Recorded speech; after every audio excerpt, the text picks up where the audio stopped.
बातमीपत्राचे प्रायोजक आहेत जय मोटर्स आशा, शेतकऱ्यांचा विश्वास, दमदार फार्म पॉवर शेती अवजारे, सांगली, सातारा, कोल्हापूर जिल्ह्याचे अधिकृत विक्रेते।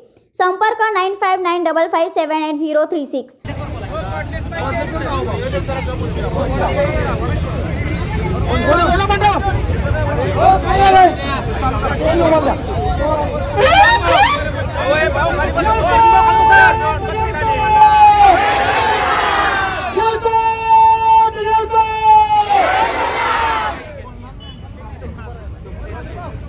सह्याद्रीच्या कडाक पारुटून दुमदुमणारा एकच आवाज, धनगर धनगर धनगर, नाकाना ना मात्रा, धनगर हायलाय खतरा,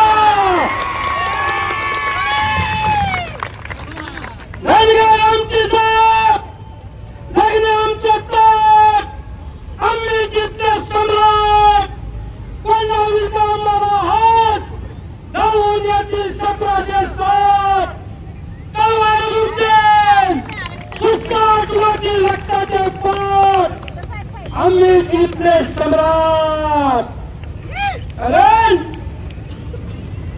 या अखंड हिंदुस्थानाच्या भूमीचा सर्वात पहिला राजा, ज्याच्या नावावरती देशाचा सातबारा होता, तो चंद्रगुप्त मौर्य,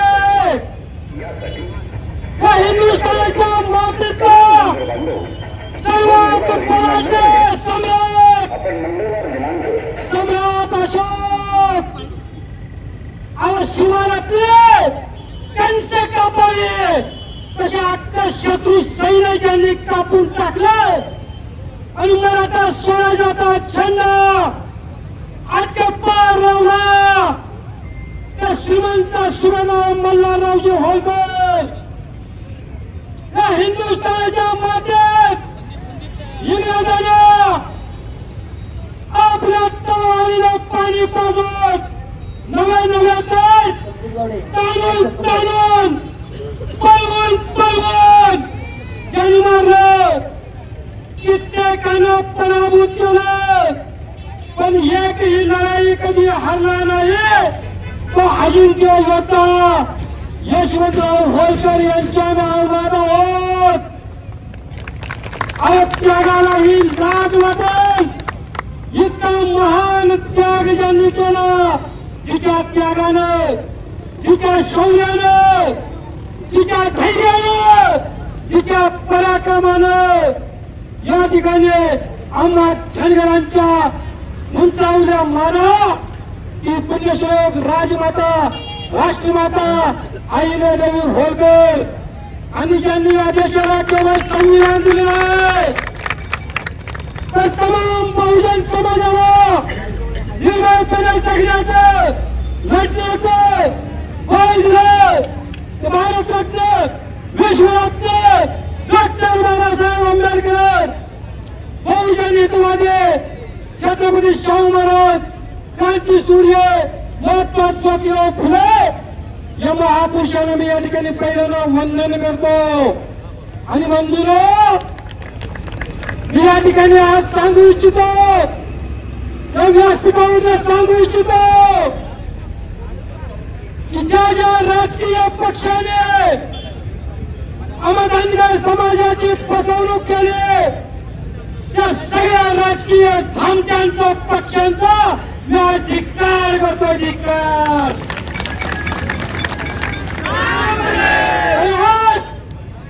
महाराष्ट्रामध्ये दोन वादळ घोंगावत आहेत, दोन वादळ, एक मराठा आणि दुसरं धनगर, एक भगववाद आहे आणि एक पिवळावाद आहे। या वादळानं या प्रस्थापित राज्यकर्त्यांच्या पायाखालची वाळू सरकली आहे, सैरभैर झाले सारे राज्यकर्ते सैरभैर। मला या ठिकाणी सांगू वाटतंय बंधूंनो, डॉक्टर गेली 57 वर्ष झालं सरांनी सांगितलं का धनगर समाजाची फसवणूक होत्या,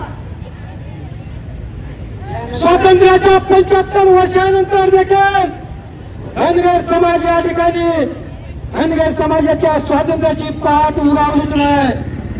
घटनेचे शिल्पकार डॉक्टर बाबासाहेब आंबेडकर यांनी घटनेमध्ये आम्हाला आरक्षण दिलं.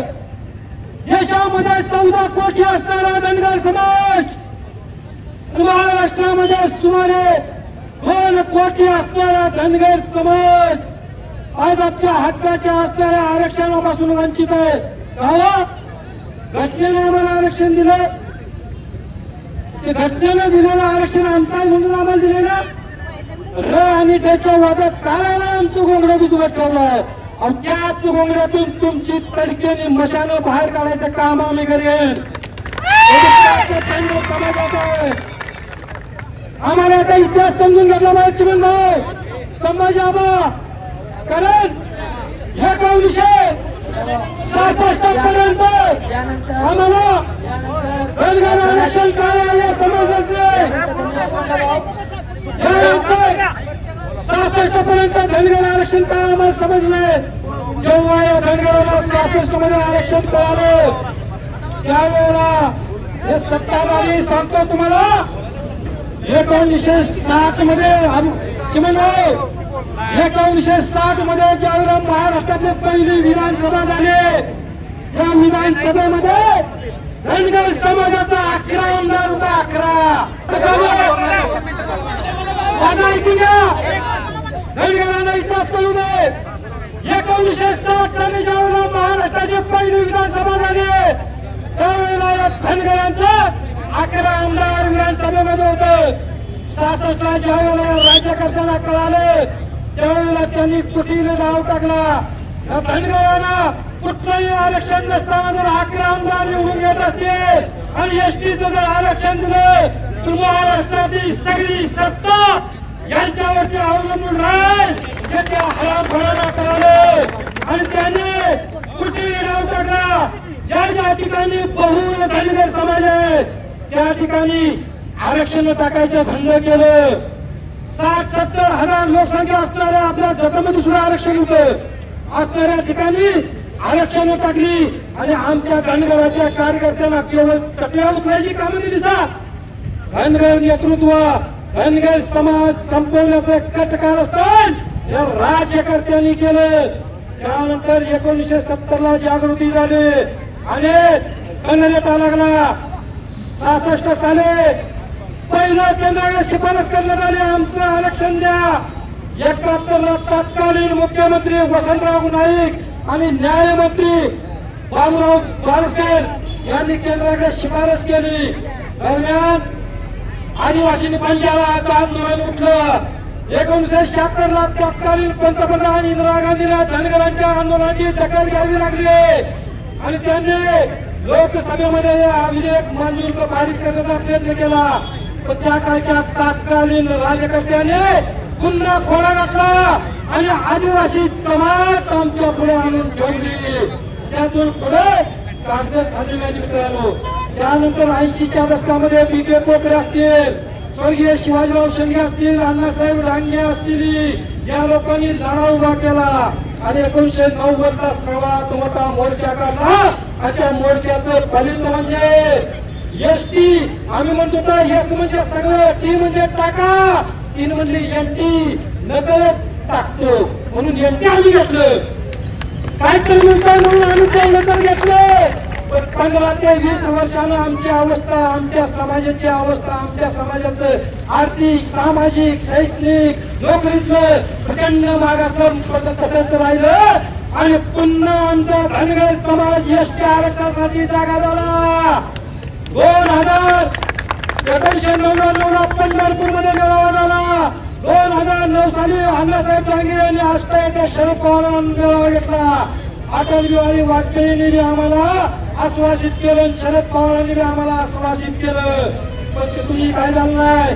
2014 ला भाऊ पुन्हा आमचं आंदोलन पेटलं, महाराष्ट्रभर गेलं. आंदोलन जिल्ह्यात असायची वाटत असताना